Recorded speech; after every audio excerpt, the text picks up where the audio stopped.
Hello everyone, welcome to my new video. दोस्तों, CDSL के result की अगर हम बात करें तो यहाँ पे कंपनी का परफॉर्मेंस काफ़ी शानदार है। YOY बेसिस पर नेट प्रॉफिट में 22% की ग्रोथ है। क्वार्टर ऑन क्वार्टर बेसिस पर 52% की ग्रोथ है। सेल्स की बात करें 30% की ग्रोथ है। क्वार्टर ऑन क्वार्टर भी सेल्स में हमें 45% की ग्रोथ देखने को मिल रही थी। ये नंबर काफ़ी यहाँ पे अच्छे देखने को मिल रहे हैं, लेकिन ये जो नंबर हैं ये मिसलीडिंग नंबर हैं, क्योंकि अगर हम प्रेस रिलीज़ की बात करें तो यहाँ पर इन्होंने अपने नंबर स्टैंड अलोन दिए हैं, जबकि अभी तक ये स्टैंड अलोन और कॉन्सोलिडेटेड दोनों नंबर दिखाते थे, क्योंकि दोनों में ही इनकी ग्रोथ जो है वो बहुत शानदार रहती थी। तो चलिए, CDSL नहीं दिखा रहा है तो मैं आपको दिखा देता हूँ। यहाँ पे अगर मैं सेल्स की बात करूँ तो क्वार्टर ऑन क्वार्टर बेसिस पर हमें 1.4% की गिरावट देखने को मिल रही, तो YOY बेसिस पर 13% की ग्रोथ है। पूरे कंसोलिडेटेड नंबर में सिर्फ यही एक ग्रोथ आपको देखने को मिलेगी YOY बेसिस पर। अदरवाइज EBITDA 8.3% से डिक्लाइन किए हैं। क्वार्टर ऑन क्वार्टर बेसिस पर भी 22% से डिक्लाइन किए हैं। Profit after tax YOY basis पर 10% से डिक्लाइन है, तो क्वार्टर ऑन क्वार्टर बेसिस पर 26% से डिक्लाइन हुआ है। कंपनी का नेट प्रॉफिट जो है लगभग 57 करोड़ रुपए निकल के आया है। सिर्फ यही नहीं, जहां कंपनी के एक हेल्दी मार्जिन 65% के आसपास रहा करते थे, पिछले क्वार्टर में देखिए 66 हैं, उसके पहले 63 हैं, ये मार्जिन अब डिक्लाइन होकर के 54% के हो गए हैं।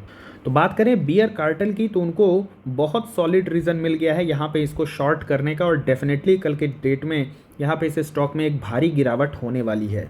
अब अगर यहाँ पे हम इनके कंसोलिडेटेड नंबर को देखें तो आप देखेंगे कि रेवेन्यू फ्रॉम द ऑपरेशन हमें ये जो है नंबर ये बढ़ते हुए देखने को मिल रहे हैं। आप देखेंगे 117 करोड़ से बढ़ करके 140 करोड़। इनफैक्ट पिछले क्वार्टर में revenue from the operation 136 crore रुपए से बढ़ करके 140 करोड़ रुपए हो गए। तो रेवेन्यू फ्रॉम द ऑपरेशनल यहाँ पे नंबर मैं कहूँगा फिर भी ठीक है, जिस तरीके का परफॉर्मेंस हमें देखने को मिल रहा है। टोटल यहाँ पे देखेंगे आप अदर इनकम थोड़ी सी कम हो गई है, जिसकी वजह से इनका नेट रेवेन्यू जो है टोटल रेवेन्यू वो कम हो गया है। अब बात करते हैं एक्सपेंसेस की, तो अगर यहाँ पे रेवेन्यू फ्लैट सा है और एक्सपेंस अगर बढ़ जाएंगे, देखिए 49 करोड़ से बढ़ करके 68 करोड़ हो गए हैं, तो उसकी वजह से कंपनी का नेट प्रॉफिट काफ़ी ज़्यादा डाउन हो जाता है। पिछले क्वार्टर में आप देखिए एम्प्लॉय बेनिफिट एक्सपेंस जो थे 13 करोड़, वो बढ़ करके 26 करोड़ हो गए हैं। 25.9 करोड़ यानी ऑलमोस्ट 26 करोड़ के आसपास है। तो एम्प्लॉय बेनिफिट एक्सपेंस जो है 2 टाइम्स हो गए हैं।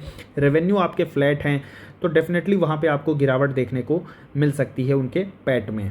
कंपनी के अगर हम सेगमेंट वाइज परफॉर्मेंस की बात करें, आप देखिए CDSL का जो कोर बिजनेस है डिपॉजिटरी एक्टिविटी, तो उसमें भी आप देखेंगे क्वार्टर ऑन क्वार्टर और इनफैक्ट YOY बेसिस पर एक अच्छी ग्रोथ हमें देखने को मिल रही है। लेकिन अदर बिजनेस की बात करें, जो अदर सब्सिडरी की बिजनेस है, आप देखेंगे KYC बिजनेस की बात करें तो वहाँ हमें डिक्लाइन देखने को मिल रहा है। न सिर्फ क्वार्टर ऑन क्वार्टर बल्कि YOY बेसिस पर भी 28 करोड़ से घट करके 27.66 करोड़ हो गए हैं। तो ये नंबर कहीं ना कहीं डिक्लाइन हुए हैं।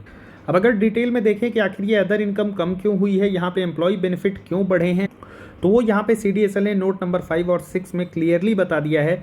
एक तो यहाँ पे इन्होंने कंपनी का डाइवेस्टमेंट किया है 92.5% स्टेक, जिसकी वजह से इनके अदर इनकम जो हैं तो वो अफेक्ट हुए हैं। और सेकंड, यहाँ पे एम्प्लॉय बेनिफिट एक्सपेंस इसलिए बढ़ा है क्योंकि यहाँ पे कंपनी ने जो है तो एडिशनल परफॉर्मेंस पे आउट जो है तो वो अपने एम्प्लॉय को दिया है। तो डेफिनेटली कुछ अच्छा काम किए होंगे, कुछ एक्स्ट्रा जैसे बोनस वगैरह कुछ होगा, तो उसकी वजह से यहाँ पे इनके एक्सपेंस बढ़े हैं। जो कि देखिए ये दोनों ही चीज़ें टेम्परेरी हैं, बट स्टिल नंबर पर इफेक्ट आ रहा है।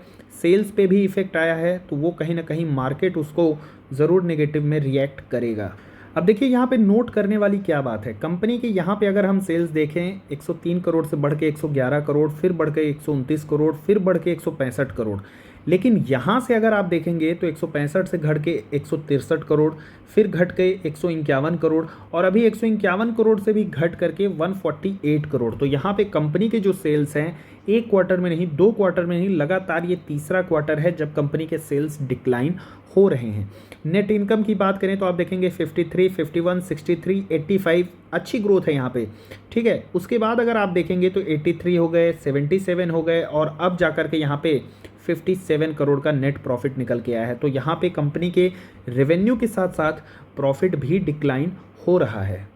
और देखिए इसको हमें थोड़ा सा समझना होगा, ये स्टॉक भी कहीं ना कहीं साइक्लिकल है, क्योंकि देखिए जब ये वो टाइम था जब मार्केट में हमें बुल रन देखने को मिल रहा था, हर कोई जो है तो स्टॉक मार्केट की तरफ अट्रैक्ट हो रहा था, इन्वेस्टमेंट कर रहा था।